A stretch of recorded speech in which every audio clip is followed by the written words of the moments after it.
Kottayam മാങ്ങാനത്ത് beverage outlet കൊണ്ടുവരാനുള്ള നീക്കത്തിനെതിരെ നാട്ടുകാരുടെ സമരം വിജയത്തിലേക്ക്. ജനങ്ങളെ കേട്ട ശേഷം നടപടിയെടുക്കാം എന്നാണ് ഹൈക്കോടതിയുടെ നിർദ്ദേശം. ലഹരിക്കും അക്രമത്തിനുമെതിരെ 24 chief editor R Sreekandan Nair നടത്തുന്ന SKN40 കേരള യാത്രയ്ക്കൊപ്പം സമരക്കാർ അണിചേർന്നിരുന്നു.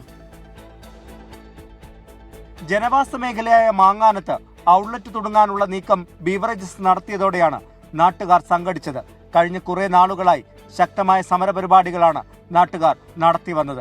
തുടർന്നിവർ ഹൈക്കോടതിയെ സമീപിക്കുകയും ചെയ്തു. കേസ് പരിഗണിച്ച കോടതി ബീവറേജസിനോടും എക്സൈസിനോടും വിശദീകരണം തേടി.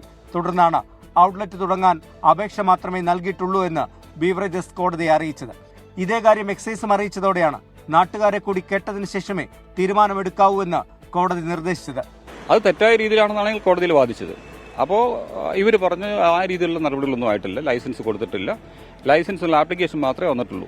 ഈ ഔട്ട്ലെറ്റുമായിട്ട് ബന്ധപ്പെട്ട എക്സൈസ് ഡിപ്പാർട്ട്മെന്റ് എന്ത് നടപടി എടുത്താലും ആ നടപടി എടുക്കുന്നതിന് മുമ്പായിട്ട് പരാതിക്കാരായിരിക്കും ഞങ്ങളെ കേൾക്കണം. കേട്ടതിന് ശേഷം മാത്രമേ നടപടി എടുക്കാവൂ എന്നാണ് പറഞ്ഞിരിക്കുന്നത്. ദൂരപരിധി അടക്കം ലംഘിച്ചുവെന്ന് കൃത്യമായി കോടതിയെ ബോധ്യപ്പെടുത്താനായെന്നാണ് നാട്ടുകാർ പറയുന്നത്.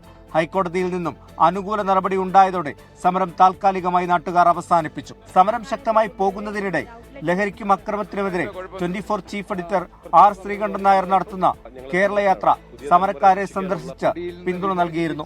24 കോട്ടയം.